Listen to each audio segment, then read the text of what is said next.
We have a major setback in Australia, but there's still a glimmer of hope. Marriage equality hearings are set to begin in two unlikely states, Arkansas and Texas.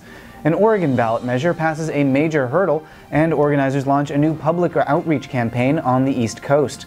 For the American Foundation for Equal Rights, I'm Matt Baum, and welcome to Marriage News Watch for December 16th, 2013. Well, it's not the news we wanted. An Australian court has ruled that individual territories cannot enact marriage equality legislation on their own.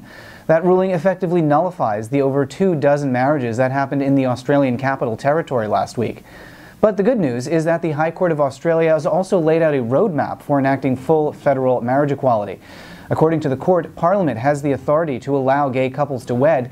That means that organizers can now put pressure on federal officials to bring marriage equality to a vote. Meanwhile, England has set an official date for the start of weddings. Weddings in England can begin on March 29. So you've got about 3 months to plan that big British wedding. Here in the States, the number of marriage equality lawsuits awaiting a ruling continues to grow. Last week, a judge in Arkansas held a hearing to determine whether he should dismiss a suit against that state's marriage ban. Couples have also requested an injunction that would allow them to marry out of state to obtain recognition in Arkansas.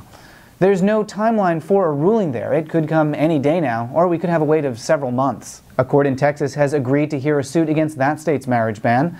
The hearing's scheduled for February of 2014, so the year is already shaping up to be very busy for marriage. Much of next year's attention is likely to go to Oregon, where a repeal of the state's marriage ban will go before voters. Last week, organizers announced that they had gathered the required number of signatures to place the repeal on the ballot.